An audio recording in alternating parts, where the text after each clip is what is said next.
부터 11장까지는 성경의 모든 교리가 다 연관이 돼요.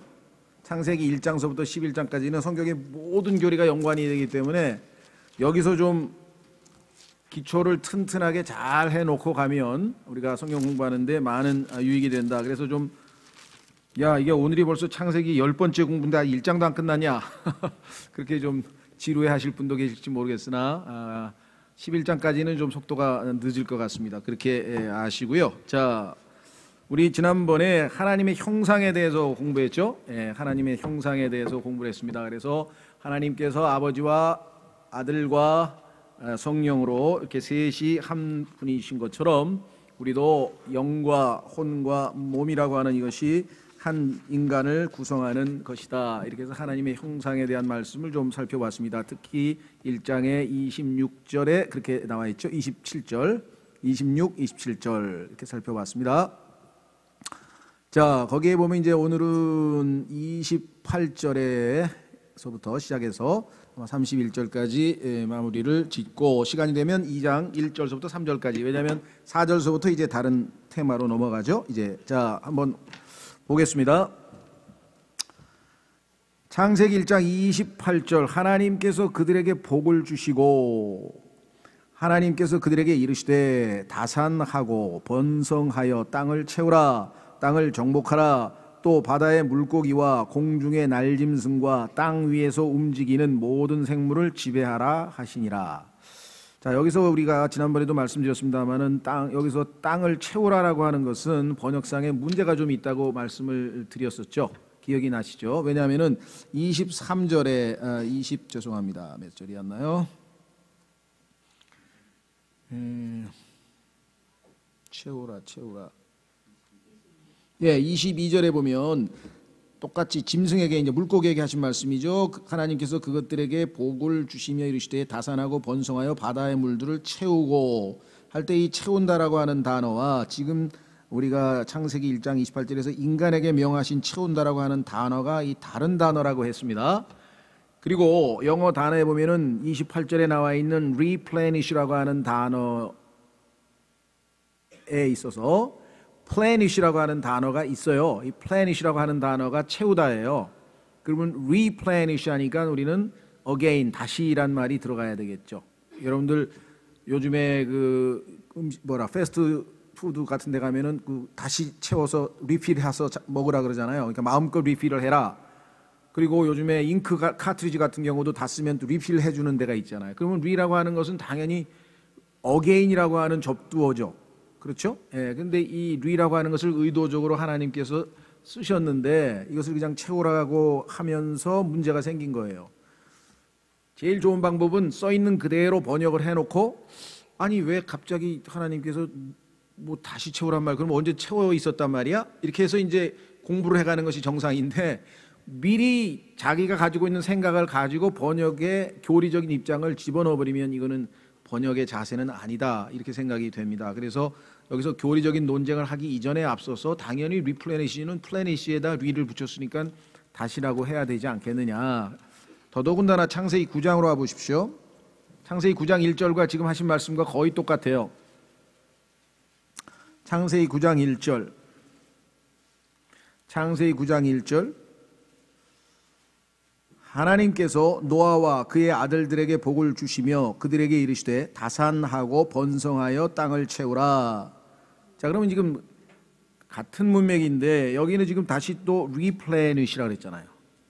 그러면 이제 앞부분에서는 우리가 교리적으로 하나님께서 왜 갑자기 다시 채우라고 했을까? 이렇게 의문을 갖더라도 창세기 9장에 와서는 의문점이 풀리잖아요. 왜? 노아의 홍수로 인해서 다 없어졌잖아요. 다 죽었잖아요. 그러니까 텅 비었을 거 아니겠어요? 그러니까 하나님께서 다시 채우라. 그래서 다시 채우라구나. 문제는 그런데 왜 창세기 1장 28절에서는 인간을 처음으로 창조하셨는데 갑자기 다시 채우란 말을 왜 쓰셨지?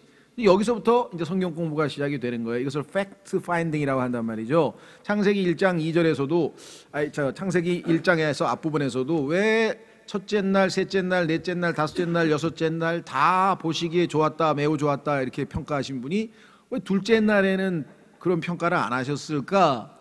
그래서 추적을 해보니까 이게 마귀들이 거하고 있는 우주 공간, 즉 저 둘째 하늘을 만드신 날이었구나. 그래서 하나님 보시기에 좋지 않은 자들이 거기에, 그래서 납득이 되는 해석이 이제 뒤따르잖아요. 그렇죠? 그렇다면은 창세기 1장 28절에서도 이상하다, 이걸 왜 다시 채우란 말을 하나님이 하셨을까? 보니까 성경에 욥기, 그 다음에 시편 이런 데서 보니까 하나님의 아들들, 즉 구약에서의 하나님의 아들들은 천사들인데 그 천사들이 있었고 그들이 마귀의 반역과 더불어서 함께 반역해서 심판을 받아서 창세기 1장 1절에 하나님께서 하늘과 땅을 창조하셨던 그 땅에 가득 채워져 있던 자들이 다 창세기 1장 2절에 물로 인해서 심판받아서 다 죽었잖아요. 그래서 그들이 지금 다 이 지하에 있는 타타루스라고 하는 곳에 갇혀 있다고 이제 베드로 후서나 유다서에 써 있단 말이죠. 그러니까 그 하나님의 아들들, 타락한 천사들이 꽉 가득 채워져 있던 것이 다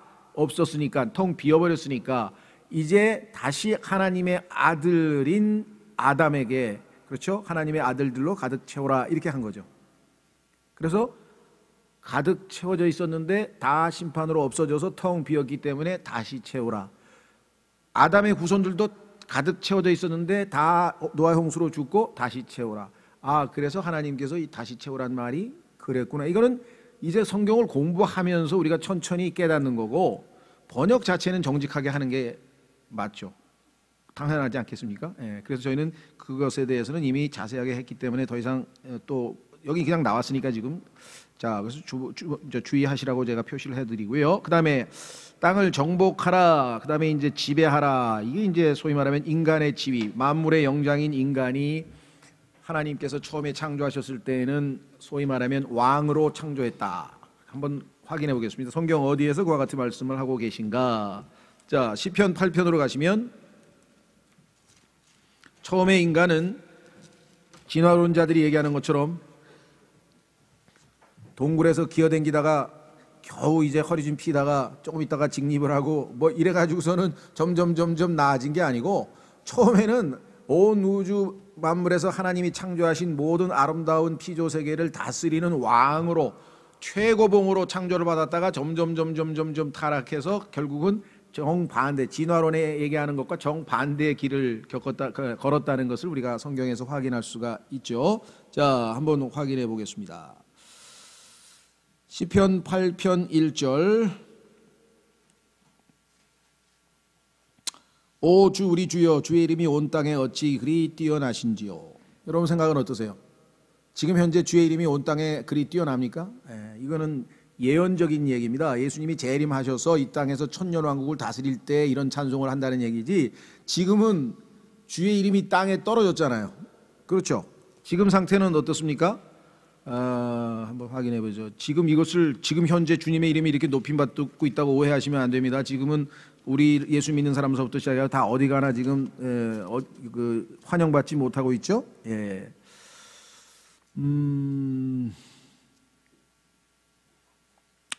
이사야서 나중에 한번 찾아보십시오. 59장인가에 보면요, 진리가 땅에 떨어졌다 해서 하나님에 대해서 지금은 많은 사람들이 마음을 완전히 닫아놓은, 지금 현재는 최악의 상태죠.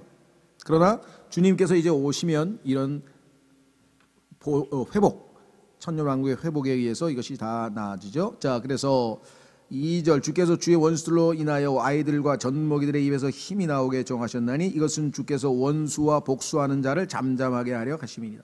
아마겟돈 전쟁에서 원수와 모든 복수하는 자를 잠잠하게 하실 날이 오겠죠. 주의 하늘 들고 주의 손가락으로 지으신 작품과 주께서 정하신 달과 별들을 내가 깊이 생각하오니 사람이 무엇이기에 주께서 그를 생각 속에 깊이 두시나이까. 이러한 미물, 형편없는 인간 어떻게 이렇게 관심이 있을까? 왜 그랬냐면요, 사실은 하나님의 대리자로 하나님께서 왕으로 세워놨었어요. 지금 우리가 비참하게 왕권 다 빼앗기고 지금 이제 수족 다 잘리고 지금 정말 종이호랑이로 전락해서 인간이 이 모양 이 꼴이 된 거죠. 타락 전에는 인간은 대단한 존재로 하나님이 창조를 하셨다는 거예요. 여기 나와잖아요. 보세요. 하나님께서 그를 깊이 두시나이까. 사람의 아들이 무엇이기에 주께서 그를 찾아오시나이까. 5절, 주께서 그를 천사들보다 조금 낮게 만드시고 그에게 뭐라고요? 영광과 존귀로 관을 씌우셨나이다. 관, 크라운이라고 하는 것은 누가 쓰는 겁니까? 왕이 쓰는 거잖아요. 그러면 창세기 1장에서 하나님께서 처음에 사람을 만들자 했을 때 그 아담의 지위는 당연히 왕이었죠. 그죠? Adam the first, 아담 1세 등장하세요. 아주 그냥 33세 아주 이 모습으로, 건장한 모습으로 이 땅에 태어나게 된 것이 인간의 본래 모습이죠. 그래서 히브리서에 또 써 있어요. 이 구절을 인용했어요. 확인해 보겠습니다. 신약에서 인간의 지위에 대해서 처음에는 인간은 굉장한 존재였는데 창세기 3장의 죄로 말미암아 얼마나 비참한 꼴이 되었는지. 자, 히브리서 2장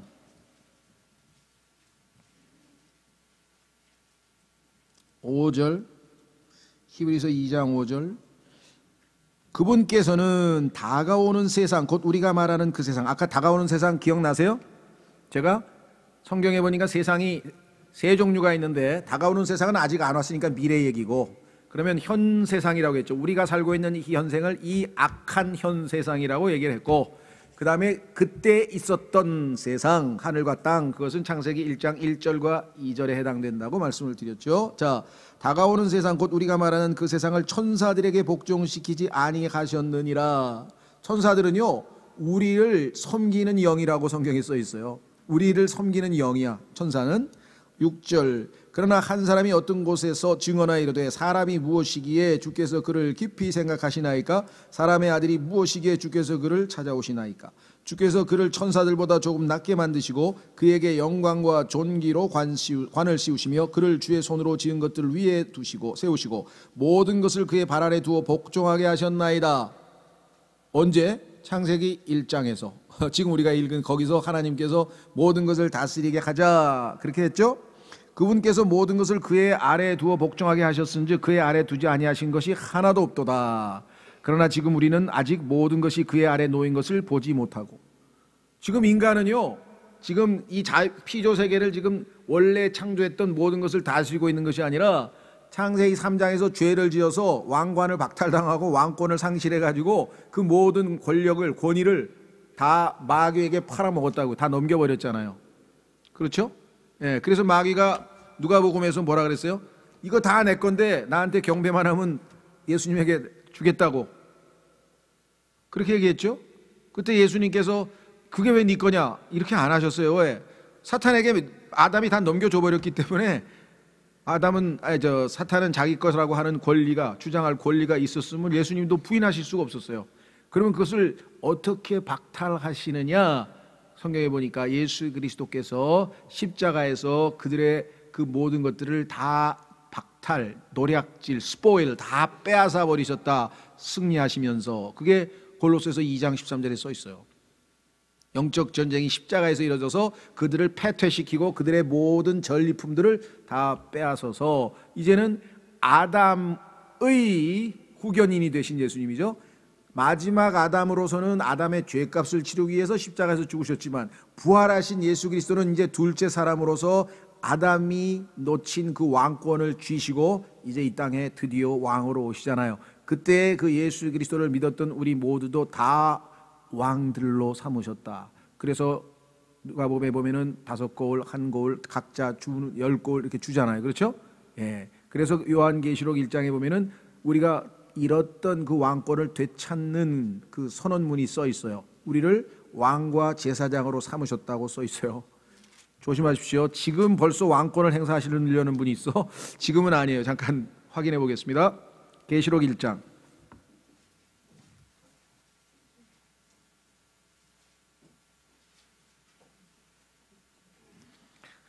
계시록 1장 6절에 보시면, 계시록 1장 6절에 보시면 하나님 곧 자신의 아버지를 위해 우리를 왕과 제사장으로 삼으신 그분께 곧 그분께 영광과 통치가 영원 무궁토록 있기를 원하노라. 아멘. 아까 말씀드렸죠? 그리스도라고 하는 그 단어는, 칭호는 기름 부음을 받은 자란 뜻이고, 기름 부음을 받은 사람들은 구약의 왕과 대제사장과 그 다음에 대언자인데, 예수 그리스도께서는 대언자로 오셔서 책무를 다 마치셨고 지금 현재 대제사장이시고 아직 왕으로 임명은 받으셨지만 등극은 아직 안 하셨잖아요. 이 땅에 오실 때. 그렇다면 우리도 왕으로 임명은 받았지만, 그렇죠. 여기 써 있잖아. 왕이 됐다고.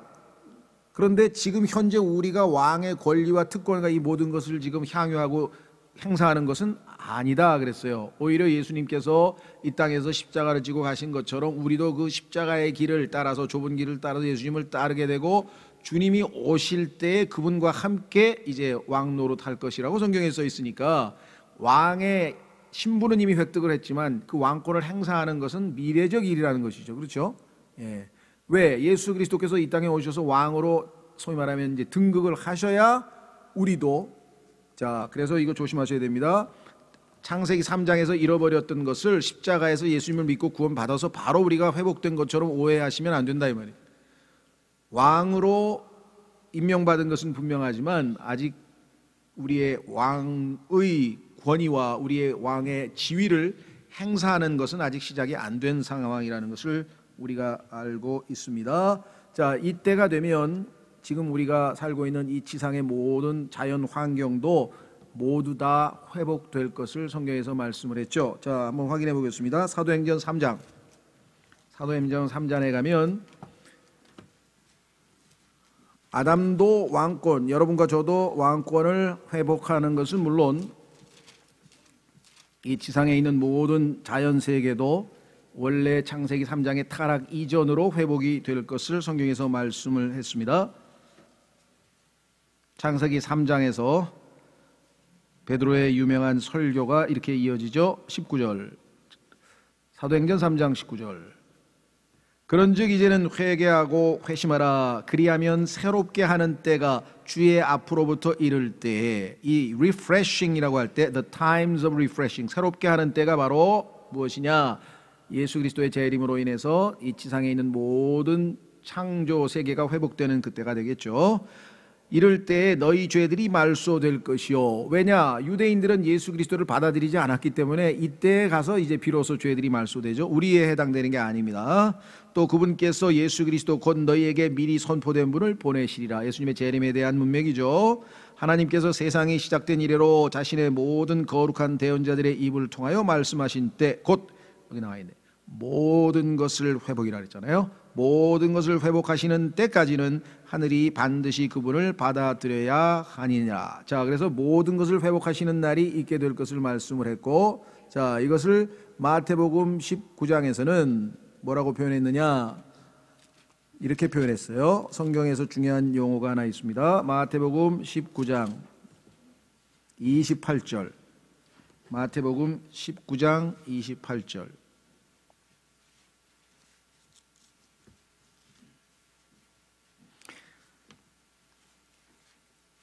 예수님께서 그들에게 이르시되 진실로 내가 너희에게 이르노니 다시 나게 하는 때, 곧 사람의 아들이 자기의 영광의 왕좌에 앉을 때에, 재림이죠. 나를 따른 너희도 12왕좌에 앉아 이스라엘의 12지파를 재판하리라. 자, 여기에 보면은 다시 나게 하는 때 이렇게 되어 있어요. 여기서 용어는 regeneration이에요. 아까는 refreshment인데 개념은 같은 거예요. 용어는 달라요. 왜냐? regeneration이라고 했을 때는 생명과 관련이 되어 있어요. generation이라고 하는 것은 낳는다는 뜻이거든요. 자식을 낳는다든가. 그래서 낳아서 1세대, 2세대, 3세대 이렇게 되어 있죠. 자, 이 regeneration이란 말이 얼마나 또 중요한 단어냐. 이제 창세기 2장 4절에 가면 이제 generations of heavens and earth, 땅들과 하늘의 세대들이란 표현이 그때 또 나와요. 그러니까 generation과 regeneration은 아까 얘기한 것처럼 re가 하나 붙어 있잖아요. 그러니까 다시 낳게 한다. 그렇죠? 처음에 원래 하나님께서 낳게 한 이 지구가 있었는데 타락해서 창세기 3장에서 저주를 받아가지고 지금 엉망진창이 됐는데 예수 그리스도께서 오셔서 다시 낳게 한다. 그래서 리제너레이션이란 말을 썼죠. 인간도 창세기 1장에서 하나님의 형상대로 왕으로 임명을 받았는데 창세기 3장에서 타락해서 마귀의 하수인이 됐죠. 결국은 그 타락한 자들을 예수 그리스도를 믿음으로 regeneration, 중생, 다시 태어나게 했죠. 거듭나게 했죠. 이해가 되시죠? 그래서 성경에서 이 regeneration이란 단어는 딱 2번밖에 안 쓰였어요. 교리적으로 중생이란 단어는 용어로 여기 지금 한번 썼죠. 이것은 자연 세계가 다시 태어나는 거예요. 저주가 풀린다는 뜻이에요. 인간은 언제 예수 그리스도를 영접하는 순간에 디도서 3장 5절로 갑니다. 얼마나 중요한 용어입니까? 이 단어가 딱 성경에 두 번만 쓰였는데 하나는 타락한 인간에 대해서 쓰고 하나는 저주받은 자연 만물에 대해서 쓰였다는 것이에요. 이 두 가지가 다 함께 갑니다. 오늘날 우리 그리스도인들이 여러 가지로 좀 욕을 먹죠. 행실이 신통치 않다든가 뭐 욕심장애라든가 뭐 요즘 하여간 뭐 기복신앙에 빠졌다든가 뭐 때로는 일리 있는 욕을 많이 먹는데 그 중에 하나가 또 뭐냐면요, 서양 문화는 기독교 문화고 서양 문화는 정복의 문화다. 그래가지고 지금 현재의 모든 생태계의 문제, 다시 말하면 환경오염의 문제는 이 기독교 세계관 때문에 발생한 것이다, 이렇게 얘기를 하는 거예요. 무슨 소리냐면 성경에서는 정복하고 다스리라고 했으니까 이걸 그냥 무슨 개발이라요? 난개발을 한 거 아니냐. 서양 문명 즉 기독교인들이 전 세계의 자연 자원이고 이 소위 말 생태계를 다 무차별 정복해서 이렇게 만들었으니 기독교 세계관이 얼마나 잔인한 것이냐 뭐 이러면서 굉장한 비판을 합니다. 철학적 비판. 근데 일리가 없는 건 아니에요. 잘못된 생각을 가지고 성경에서 말씀하시는 정복이라고 하는 것은 다 막 그냥 광산이고 뭐 석이고 다 캐가지고 싹 다 씨를 말리고 없애고, 아니면 물고기도 그냥 이 그물을 촘촘하게 만들어서 싹 씨도 말리고 다 잡아먹고 정복하고 지배하고 이런 의미로 말씀하신 게 아니거든요. 관리 차원에서 얘기했다고 해요. 노아 그 동산도, 에덴에 있는 동산도 관리하고 유지보수하고, 그렇죠. 그러니까 잘못 이해한 그리스도인들이 있었다는 것은 우리가 인정하지만 성경 자체가 그렇게 다 모든 걸 그냥 다 망치고 다 지배하란 그런 의미로 명령을 내린 적은 없어요. 반면에 소위 말하면 자연을 사랑한다, 생명신학, 소위 말하면 이 땅에 있는 생명과 자연에 대해서 순응하고 살자, 예를 들면 자연을 개발하거나 이러지 말고, 얼핏 보면 매력적이죠. 왜? 이렇게 봄이 되면 아름다운 벚꽃이 피고 개나리도 피고 조금 있으면 또 푸른 뭐 그러면 버드나무가 가지가 축축 늘어지고 뭐 새들이 우거지고 뭐 이런 거 하면 좋다고 하죠. 그렇죠? 그럼 자연을 있는 그대로 받아들이고 순응하자. 그러면 자연이 우리에게 아름다운 이러한 좋은 혜택을 줄 때는 괜찮은데 지진이 일어나고 폭풍이 내리치고 홍수가 일고 가뭄이 일고, 그럼 자연에 순응하자면 뭐 죽자는 얘기예요? 살자는 얘기예요? 여러분 생각 어떠세요? 자연에 순응하면 어떻게 돼요? 자연은 지금 저주를 받았잖아요, 하나님으로부터. 그렇잖아요. 그렇죠? 예. 그러니까 하나님께서 주신 지혜를 통해서 우리가 가뭄도 극복해야 되고 홍수도 극복해야 되고 노력을 해야지, 자연대로 자연에 따라 순응해서 살자 그러면 좋을 때는 괜찮지만 나쁠 때는 어떻게 하자는 얘기예요. 그렇죠? 예, 오히려 그것은 성경적으로 잘못되어 있죠. 우리는 오히려 하나님께서 지금 창조 세계는 저주를 받아서 인간의 죄 때문에, 그렇죠? 인간이 죄로 말미암아 타락했고 거기에 대한 심판으로 자연까지 이렇게 저주를 받았기 때문에 우리가 자연에 대해서 어떠한 태도를 취해야 되는지 그걸 성경을 통해서 우리가 하고, 궁극적으로는 예수 그리스도께서 오시게 되면 인간은 예수님을 믿음으로 regeneration, 다시 태어나고, 이 자연 세계는 예수 그리스도께서 오셔서 저주가 풀리면서 다시 regeneration 된다. 그리고 천년 왕국의 그 아름다운 죄 없는 세상이 펼쳐질 것이다. 이게 이제 우리가 바라는 소원, 기대치죠. 자, 확인해 보겠습니다. 디도서 3장 5절. 그래서 그리스도인들은 굳이 생태계 운동에 깊이 관여하실 필요는 없습니다. 물론 그리스도인은 이 땅 자연을 파괴시키는 그러한 직종이나 그러한 짓을 해서는 안 되겠죠. 그러나 인간의 노력으로 살릴 수 없어요. 이 지금 현재 이 자연 파괴는. 왜? 여러분 잘 아시는 이 자연의 법칙이라고 하는 것은 성경에서는 죄의 법이라는 용어를 쓰고 과학계에서는 이것을 엔트로피라 그래서 무질서도의 증가, 이게 지금 다 진화론의 정반대로 나쁜 쪽으로 모든 게 지금 진행 중인데 그걸 어떻게 인간의 힘으로 되돌리겠느냐. 그렇죠? 그래서 주님께서 오시는 그때까지 우리가 유지 관리 최대한 하다가 주님의 능력으로 호련히 이 땅이 저주가 풀리면서 회복될 것이다. 자, 그러면 디도서 3장 5절에 그분께서 우리를 구원하시되 우리가 행한 의로운 행위로 하지 아니하시고 오직 자신의 긍휼에 따라 뭐라고 돼 있어요? 다시 태어남의 씻음과, 다시 태어날 때 예수님의 보배로운 피로 씻기죠. 자, 다시 태어남, 인간이 먼저 다시 태어나고 예수님을 믿고 구원받으면 그러면 나중에 예수님이 재림하실 때 이 땅도 이 자연 세계도 다시 태어난다. 그것이 마태복음 19장에 나와 있고, 그것은 다시 refreshment, 새롭게 된다는 표현으로 쓰였고, 자, 그것을 또 뭐라고 표현했나? 얼마나 하나님께서 생태계에 관심이 많으신가 잘 보세요. 사람들은, 그리스도인들은 뭐 그런 거에 관심이 없는 것처럼 생각하지만 하나님은요, 하나님께서 만드신 인간과 인간이 살고 있는 이 생태계에 대해서 어마어마하게 관심을 갖고, 이들도 다 저주로부터 풀려서 얼마나 아름다운 곳으로 변화될지도 다 써놨잖아요. 로마서 8장. 그래서 인간은 이제 왕권을 되찾게 될 뿐만 아니라 자기가 다스리는 영토도 아주 말끔하게 회복된 상태에서 왕노릇 하게 될 것이다. 그런데 그때 왕노릇 못할지도 모르는 분도 있어요. 이제 누가복음 좀 찾아보겠어요. 다 왕노릇 하는 게 아니네 또. 자, 누가복음, 죄송합니다. 로마서부터 8장부터. 로마서 8장 구원 교리를 마무리 짓는데요. 기가 막히죠. 구원은 인간에만 해당되는 게 아니거든요. 그러니까 하나님께서 이 자연을 어떻게 구원하실 것에 대한 얘기가 8장 마무리에 딱 나오잖아요. 그렇죠. 창세기에서도요, 하나님께서는 명령을 내리실 때 인간에게만 명령하시는 게 아니라 인간과 더불어 동물의 세계, 식물의 세계, 그리고 이 땅과 더불어 언약을 체결하겠다. 언약 체결할 때도 꼭 자연 세계와 함께 체결하시는 것이 앞부분에도 나옵니다. 하나님께서, 여러분들 기억나세요? 요나에게 뭐라 그랬어요? 너는 박넝쿨 하나가 없어져가지고 지금 막 아까운 모양인데, 나는 지금 보니까 이 땅에 앞뒤 좌우 분간도 못하는 사람들이 있고 동물 식물이 가득 있는데 내가 이 니느웨를 다 멸해야 되겠느냐 하면서 하나님께서 자신의 창조한 창조물에 대한 관심, 애정을 표시하는 것이 곳곳에 성경에 나오고 있죠. 그렇죠? 예. 우리가 생각할 때 그 개나리도 그렇고 벚나무도 그렇고 다 시들어서 죽은 것 같아도 때가 되면 하나님께서 다 소생시켜가지고 이렇게 아름답게 하실 수 있는 분이시잖아요. 자, 로마서 8장 18절. 로마서 8장 18절. 내가 생각하건대 이 현 시대의 고난들은, 자, 여러분과 제가 살고 있는 이 현 시대는 어떻습니까? 고난들로 점철되어 있잖아요. 그렇죠?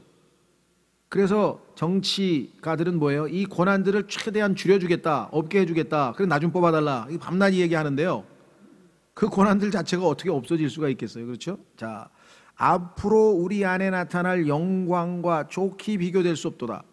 나타날 영광과 고난은 아무것도 아니게 만들어준다는 거예요. 우리가 이 영광이 얼마나 위대한 영광인가만 정확하게 하나님의 말씀을 통해서 확신하면 지금 고통은 훨씬 작아질 수 있다. 창조물이, 자, 여기서 창조물이라고 했을 때는요, creature란 말은 생명체, 다시 말해서 동물과 인간과 관련될 때 쓰고요. 그 다음에 creation, 이게 창조 세계란 말이 어디 나오냐면 22절에 나와요. 그러니까 creation이라고 할 때는 땅을 포함해서 이 광물 자원을 포함해서 이 무기물이 포함됐을 때 넓은 의미로 창조 세계. 그런데 그 안에 생명을 가지고 있는 것들은 창조물 해가지고 creature란 말을 썼어요. 창조물이 간절히 기대하며 기다리는 바는 하나님의 아들들이 나타나는 것이라. 하나님의 아들들, 여러분과 저죠. 그런데 여러분과 제가 나타난다는 게 이것도 무슨 말인가? 요한일서 3장에서 답을 찾아야죠. 요한일서 3장에 보니까 우리는 하나님의 아들들이야, 현재 신분이. 그런데 우리 안에 계신 하나님의 아들이신 예수님께서 아직 형성이 덜 되셔서 아직 덜 나타났어. 그분이 오실 때 확 나타날 거야. 그러니까 그 날을 기다린다는 얘기죠. 이해가 되세요? 그렇죠. 이제 확인하겠습니다. 늦더라도 성경을 통해서 여러분들이 정확하게 이해하시는 게 중요하죠. 요한일서로 가보세요. 아, 하나님의 아들들이 나타난다는 얘기가 그런 뜻이구나. 나는 지금 여기 벌써 나타나 있는데 왜 안 나타난다고 하니까, 신분적으로 우리는 우리 안에 계신 예수 그리스도가 갈라디아서 4장 19절에 따르면 지금 우리 안에서 형성이 되어져 가는 중이죠. 다시 말하면 엄마 뱃속에서 잉태된 아이가 지금 계속해서 자라고 있죠. 9개월 되면 사람의 형태를 띠고 바깥으로 나올 거 아니에요. 그런 것처럼 우리 안에 계신 예수 그리스도도 지금 마치 태아처럼 자라나고 있다는 거예요, 생명이. 자, 요한일서 3장 보세요. 뭐라고 돼 있나? 1절. 보라, 하나님께서 어떠한 사랑을 우리에게 베푸사 우리가 하나님의 아들들이라 불리게 하셨는가? 그런즉 세상이 우리를 알지 못함은, 하나님의 아들인데 우리를 하나님의 아들로 알고 있는 사람이 없어. 여기 있는 사람은 서로 알죠. 여기 있는 사람끼리는 아는데 세상에 있는 분은, 그렇죠, 회사에 있는 과장님은 내가 하나님의 아들인지를 몰라. 우리 위층에 있는 아주머니의 부부는 내가 하나님의 아들인지를 몰라. 그래서 나한테 경배는 안 하고 인상만 써. 사실은 하나님의 아들인데 신부는, 근데 아직도 못 알아줘. 이유가 있어. 여기 써 있잖아요. 그런즉 세상이 우리를 알지 못하면 세상이 그분을 알지 못하기 때문입니다. 예수님이 누구인지를 모르니까 뭐 저 사람 예수 믿는 사람이래, 그 정도로 알지 우리 안에 예수님이 살아계신지를 모르죠. 2절, 사랑하는 자들아 이제 우리는 하나님의 아들들이니라. 확실해요. 그런데 우리가 앞으로 어떻게 될지는 아직 나타나지 아니하였으되, 안 나타났다 그랬잖아요. 우리 안에 계신 그리스도가 나타나야 된다. 언제? 그분이 오실 때. 여기 써 있잖아요. 그분께서 나타나시면 우리가 그분과 같게 될 줄 아노니. 우리도 나타난다 말이에요. 우리 안에 계신 예수님이. 그러니까요, 휴거라고 하는 것은, 부활이라고 하는 것은 사실은 우리 안에 계신 예수님께서 공중에서 내려오시는 예수님과 만나는 거야. 또 다른 신비죠. 그렇죠? 내 안에 계신 예수님과 공중에서 내려오시는 예수님이 만나는데, 공중에서 내려오시는 예수님은 머리고 나의 안에 계신 예수님은 몸의 일부를 형성하는 예수님이야. 신비하죠? 자, 그래서 여기 뭐라 그랬어요? 우리가 그분께서 계신 그대로 볼 것이기 때문이라. 그러면 로마서 8장에서 하나님의 아들들이 나타나기를 지금 창조물들이 기다리고 있다 그랬죠? 예.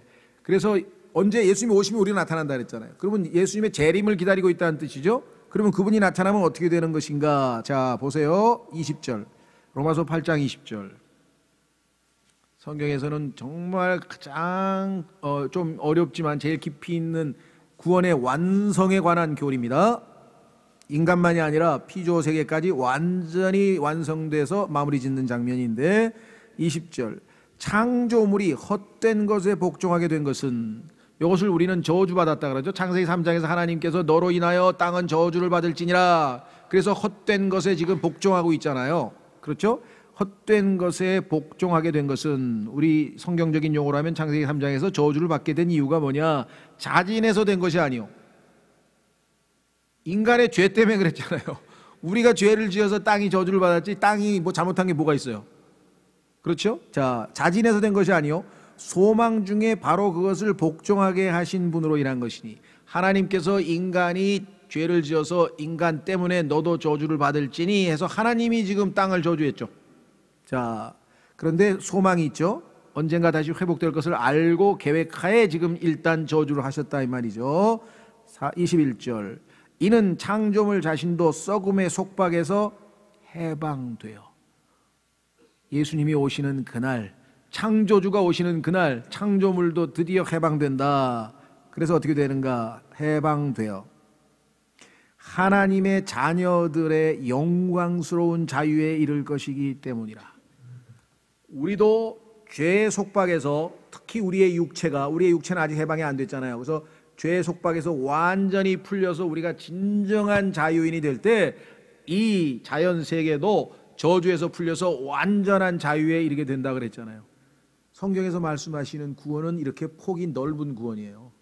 우리만 구원받고 지옥에 안 가고 하늘나라 가는 거, 이렇게 구원을 좁히면 안 돼요. 이거는 그냥 돌 하나 놀려놓으면 그때부터 쫙 어마어마하게 하나님이 가지고 계신 구원의 그 풍성함이 있는데, 그거 하나만 달랑 가지고 있어서는 안 된다는 얘기죠. 여기 지금 마지막까지 가면은요, 우리의 구원과 우리 피조 세계의 회복과 밀접한 연관이 있어요. 왜?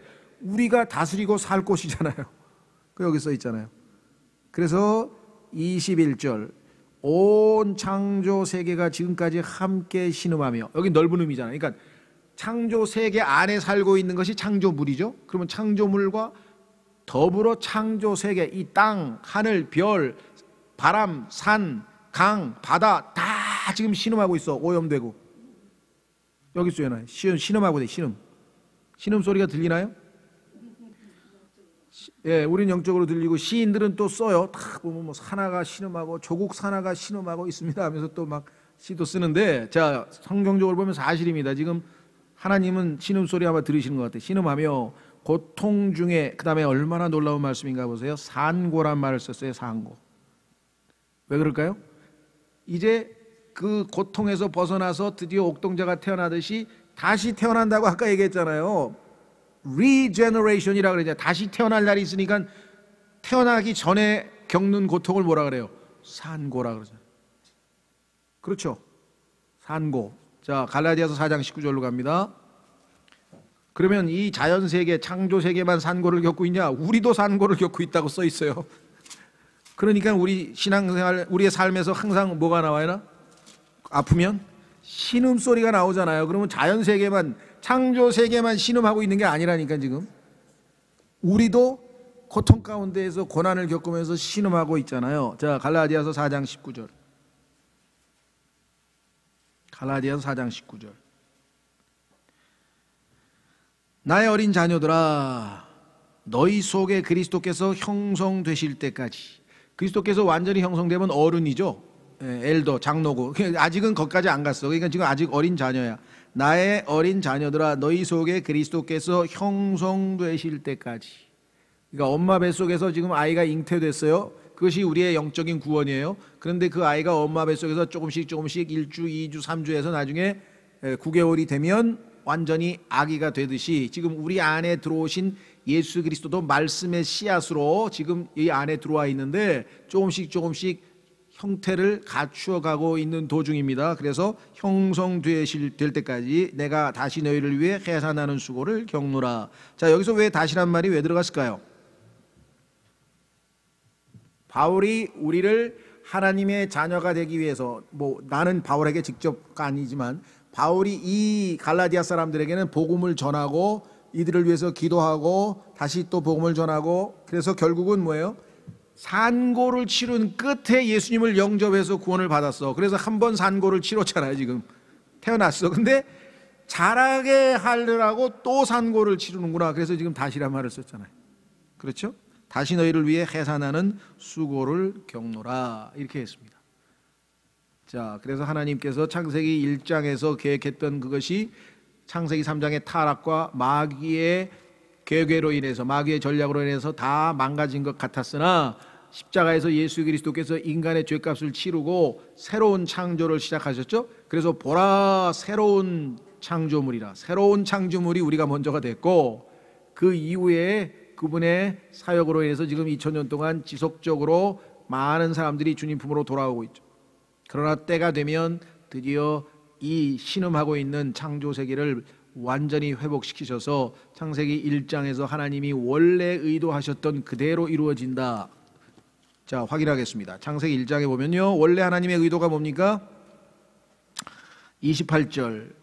하나님께서 그들에게 복을 주시고 하나님께서 그들에게 이르시되 다산하고 번성하여 땅을 다시 채우라. 땅을 정복하라. 또 바다의 물고기와 공중의 날짐승과 땅 위에서 움직이는 모든 생물을 지배하게 하라 하시니라.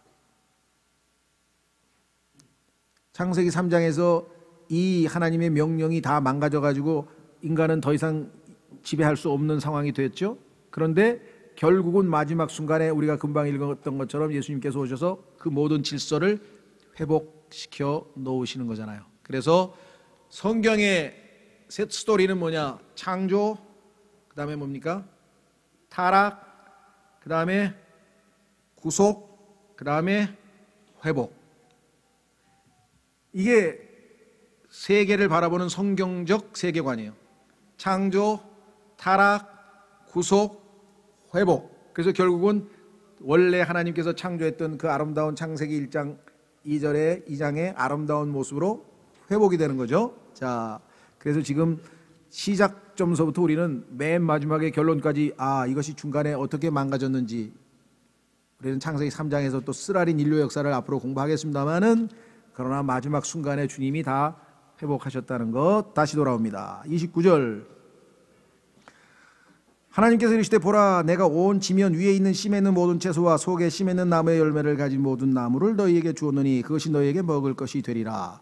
그러니까 창세기 3장 타락 이전에는 인간은 누구나 다 채식주의자였습니다. 베지터레니언이었는데 오늘날 아직 예수 그리스도께서 오셔서, 그렇죠? 예수 그리스도께서 오셔서 지금 이 땅이 타락 이전으로 회복이 안 됐는데도 채식주의자가 돼버린 사람이 있어요.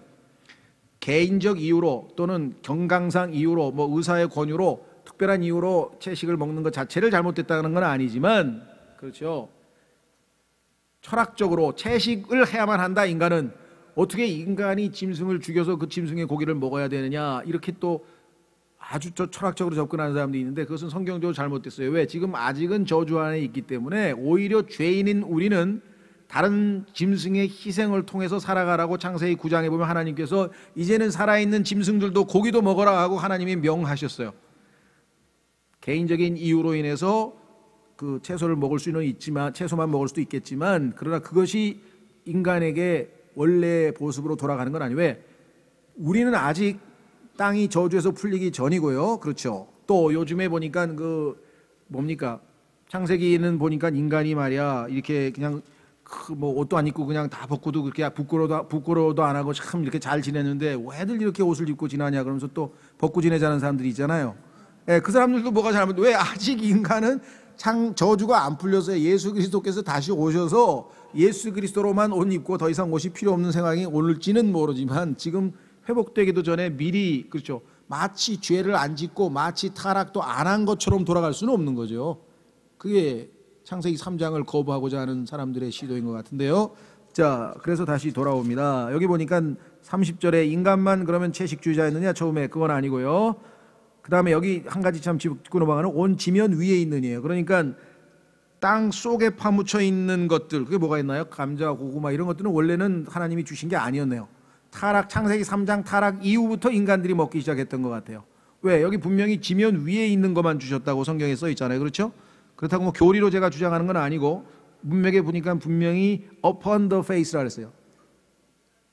그런데 인간은 땅 속에 있는 것까지 파먹기 시작했어요. 왜 그럴까요? 타락했기 때문에 위로 올라가는 걸 안 좋아하고 밑으로 내려가는 걸 좋아하는 모양이야. downward. 그래서 자, 그 다음에 30절 또 땅의 모든 짐승과 공중의 모든 날짐승과 속에 생명이 있어 땅에서 기는 모든 것에게는 내가 모든 푸른 채소를 먹을 것으로 주었노라 하시니라. 그대로 되니라. 가만히 있어봐. 그러면 이때의 사자도 지푸라기를 먹었다는 뜻이네요. 그러면 회복됐을 때 그렇게 되겠죠. 성경에 근거가 있잖아요. 이사야서 11장 가보게. 아, 그러면 원래 육식 동물은 없었구나. 창세기 3장의 저주의 흔적 중에 하나가 야수들의 brutality, 잔인한 면이다. 잔인성. 그것이 또 타락을 우리에게 입증해 주는 모습 중에 하나죠. 자, 이사야서 11장.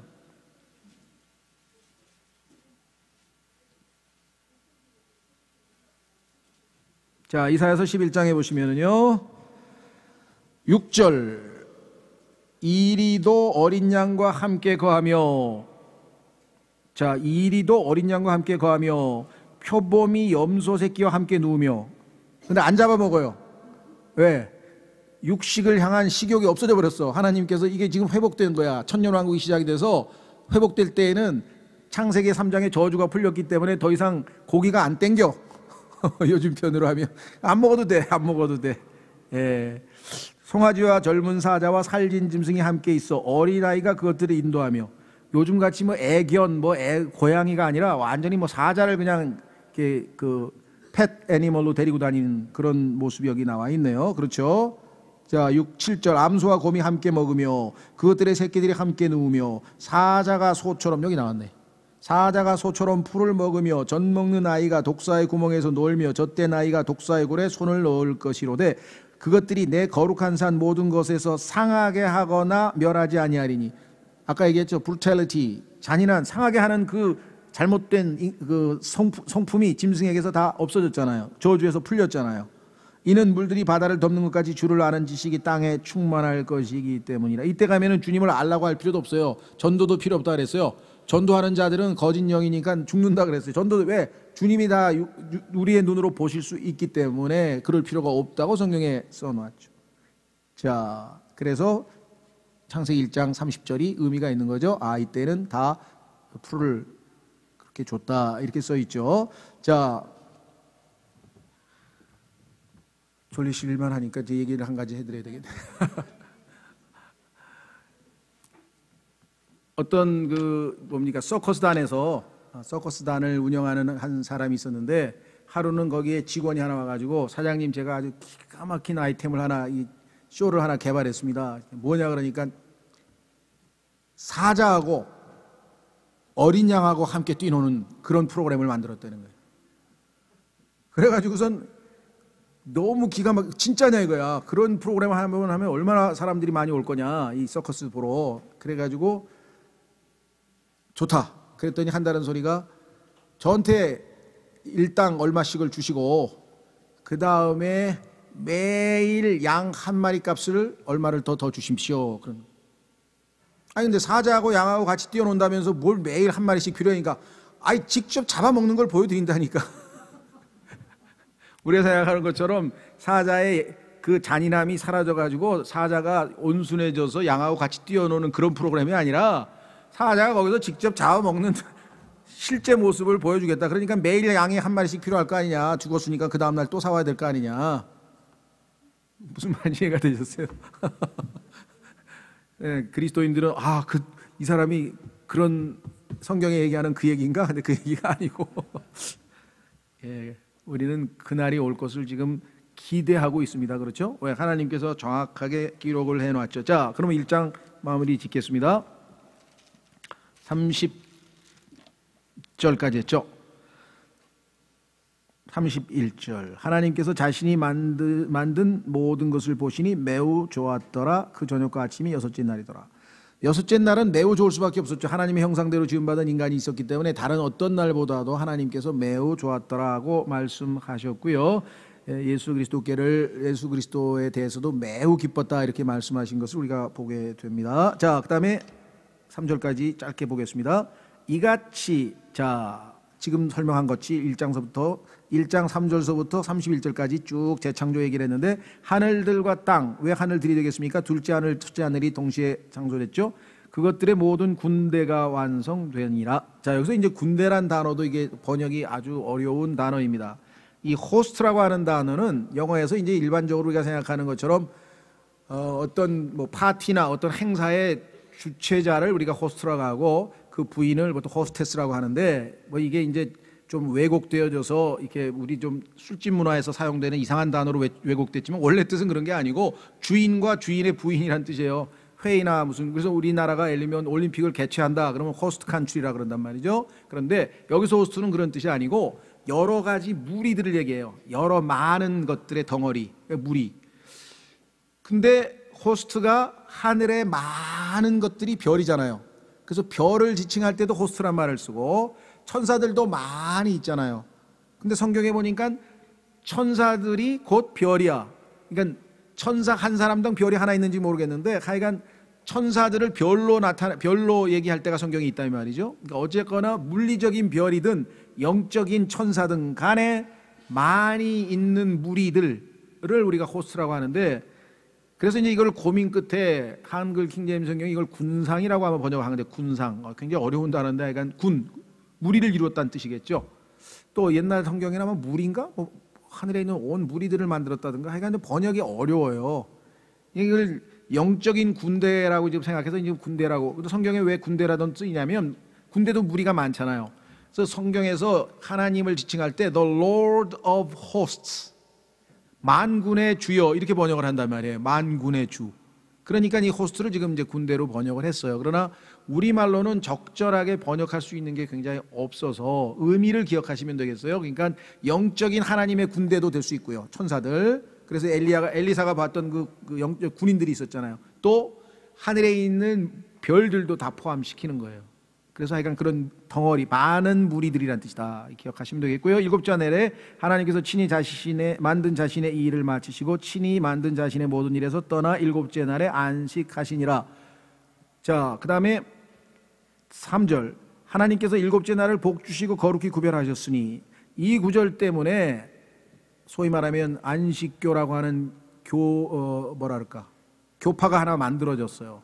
이 구절을 근거로. 그래서 하나님께서 7째 날을 거룩히 구별했기 때문에 우리는 이 날을 지켜야 된다 이렇게 얘기를 했는데 하나님께서는 그러면 왜 아담과 하와에게 말할 때 뭐 명령을 내릴 때 안식일을 지키라는 명령에 대해서 하나도 언급이 없었을까요? 사실 초반에 아무 얘기 없었죠. 처음으로 하나님께서 안식일을 지키라고 한 것은 여러분도 아시다시피 출애굽기에서 하나님께서 이스라엘 민족에게 처음 얘기하신 거예요. 그 전에는 안식이라는 개념 자체가 없었어요. 다만 여기서 모세가 하나님의 말씀을 기록할 때에 왜 이걸 기록하는지도 모르고 이게 안식일인지도 모르고 하나님께서 하신 것을 나중에 이제 하나님께서 이스라엘 민족에게 여기에 대해서 이제 표적으로 삼겠다. 이 안식이라고 하는 것은 이스라엘 민족과 하나님 사이에만 통하는 표적이라고 성경에 써 있습니다. 그러니까 지금 이것이 우리가 안식일을 지켜야 될 근거가 될 수는 없다는 거죠. 우리나라에도 이 그리스도의 교회라고 하는 교단이 있어요. 실제로 미국에도 있고요. 근데 미국에는 상당히 커요. 근데 우리나라에서는 그렇게 큰 세력을 확보하지는 못한 것 같아요. 그래서 제가 뭐 길게 얘기는 하지는 않겠지만 그러나 그 근거 구절이 바로 이거고요. 우리나라의 그리스도 교회라고 하는 이 사람들은 어디입니까? 그 시조사라 그래가지고 청량리 이렇게 가는데 보면은 그 출판사가 있어요. 예언의 소리 그래가지고 그 잡지 또 발행하고 그다음에 하여간 여러 가지 이 종교적인 행동을 많이 하는 데입니다. 사실은. 근데 모르겠어요. 얼마만큼 큰 영향을 끼치는지. 그 교단 대학교도 있습니다. 그리스도의 대학교라고 해서 교단 대학도 있고. 여기 계신 분들은 제가 접한 분들은 그리스도의 교회 출신들은 별로 없으신 것 같더라고요. 그래서 이제 뭐 안식일에 대해서는 그동안에도 우리가 하나님과 유대인들 간의 표적으로 정해놓은 것이기 때문에 우리에게는 전혀 해당이 안 된다는 것을 이제 누차 얘기를 했으니까 여기서 길게 얘기하지는 않겠습니다. 자, 그래서 3절 하나님께서 일곱째 날에 복을 주시고 거룩히 구별하셨으니 이는 그날에 하나님께서 친히 창조하여 만든 자신의 모든 일에서 떠나 안식하셨기 때문이더라. 하나님께서 무슨 피곤하거나 그런 뜻이 아니라 다 완성되었기 때문에. 문제는 어디에 가서 또 일어났습니까? 창세기 3장에서 타락으로 인해서 하나님께서 다시 일하실 수밖에 없게 되겠죠. 그래서 예수님께서 아버지가 일하시니 내가 일하노라. 이 일을 다시 하실 수밖에 없는 구속이라고 하는 일이 다시 주어졌죠. 그렇죠? 그래서 우리는 이 창세기 1장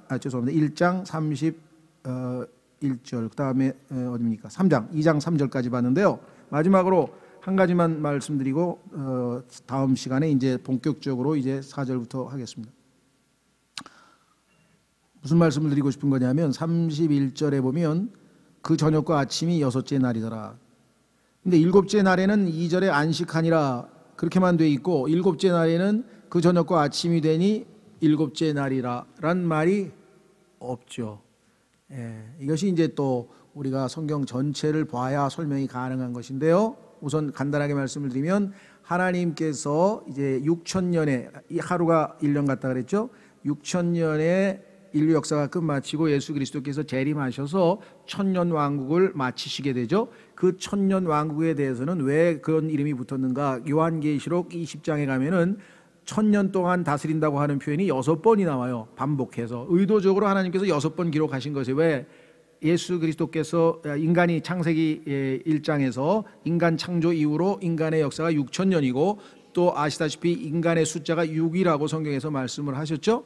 그래서 7,000년은 천년왕국에 예수님이 다스리는 회복의 기간인데 그때부터 천년왕국이 끝나는 그 순간 계시록 20장 10절서부터 영원과 잇대어져서 바로 영원이 시작이 되어버리기 때문에 저녁이 되고 아침이 되고 날짜 계산할 필요가 없는 거예요. 왜? 시간이 없는 거예요. 영원이 시작이 되어버린 거예요. 무슨 말이 됐어요? 그래서 이 문제에 대해서는 이제 세대적 진리를 통해서 우리가 한번 또 공부할 기회가 있을 텐데 이유인즉슨 그렇다 이렇게 생각하시고요. 다음 시간에 이제 2장 4절인데 2장 3절까지가 재창조에 대한 얘기는 사실은 끝났는데 왜 창조의 일부분을 다시 하나님께서 보충 설명하시는가? 이건 성경 기록의 방법이에요. 하나님께서 전체에 대한 개요를 말씀하신 다음에 그 중에 중요한 것 몇 개 있을 때는 그거를 다시 가져다가 보완 설명을 하는데 이번에는 인간을 어떤 방식으로 창조하셨는지를 다시 한번 얘기를 하는 거예요. 그래서 흙으로 만드신 것 자세하게 설명하죠. 보완 설명. 그렇죠.